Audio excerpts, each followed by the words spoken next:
Hi everyone, నేను మీకు ఈరోజు ఇంపార్టెంట్ అయినటువంటి కరెంట్ అఫైర్స్ గురించి చెప్పబోతున్నాను. మీరు ఈ వీడియోని మొదటి నుండి చివరి వరకు ఎక్కడ స్కిప్ చేయకుండా చూసినట్లయితే ఈ కరెంట్ అఫైర్స్ మీకు అర్థమవుతుంది. అలాగనే ఈ వీడియో మీకు నచ్చినట్లయితే లైక్ మరియు సబ్స్క్రైబ్ చేసుకున్నట్లయితే డైలీ కరెంట్ అఫైర్స్ మీకు నోటిఫికేషన్ రూపంలో అప్డేట్ అవుతూ ఉంటాయి. ఇటీవల హర్యానా విజయ్ హజారే ట్రోఫీ 2023-2024లో ఏ రాష్ట్రం ఓడించి విజేతగా నిలిచింది? రాజస్థాన్ రాష్ట్రం.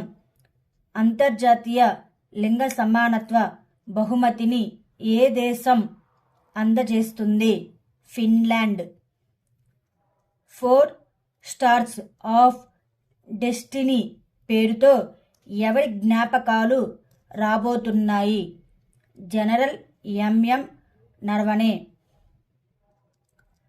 ఆయుష్మాన్ కార్డుదారుల సంఖ్యలో ఏ రాష్ట్రం ముందుంది?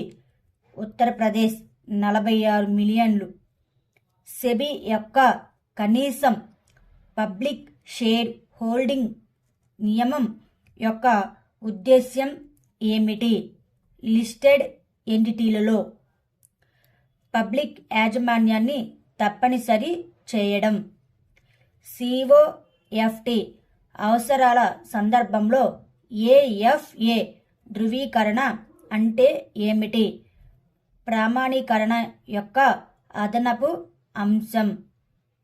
బెటర్ లాజిస్టిక్స్ అరేంజ్మెంట్స్ 2023 ర్యాంకింగ్లో ఏ రాష్ట్రం అగ్రస్థానంలో ఉంది? తమిళనాడు. ఇటీవల అంటార్కిటికాలో కనుగొనబడిన కొత్త జాతి ఆస్ట్రోపలిన్ హలానిచి దేనికి సంబంధించినది? సముద్ర సాలీడు. ఇటీవల యునెస్కో యొక్క అవార్డ్ ఆఫ్ ఎక్సలెన్స్ అవార్డు పొందిన రాంబాగ్ గేట్ మరియు రాంపోర్ట్లు దేనికి సంబంధించినవి? పంజాబ్. కరోనా వైరస్ యొక్క ఏ కొత్త రూపాన్ని ప్రపంచ ఆరోగ్య సంస్థ ఇటీవల ఆసక్తి వేరియంట్గా ప్రకటించింది? JN.1. పార్లమెంటు ఆమోదించిన నేషనల్ టెలికాం బిల్లు 2023 ఏ చట్టాన్ని భర్తీ చేస్తుంది? ఇండియన్ టెలిగ్రాఫ్ చట్టం 1885.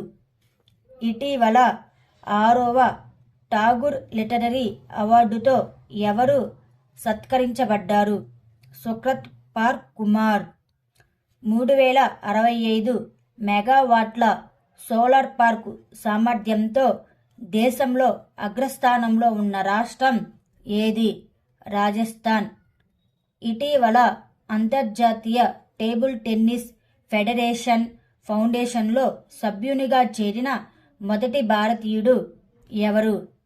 Vita Danny. Chennai grand masters 2023 విజేత ఎవరు? దొమ్మరాజు గుకేష్. ఇటీవల రాజీవ్ గాంధీ స్వయం ఉపాధి ప్రారంభ పథకం ఏ రాష్ట్రంలో ప్రారంభించారు? Himachal Pradesh. Thank you student. Please like మరియు సబ్స్క్రైబ్ చేయగలరు.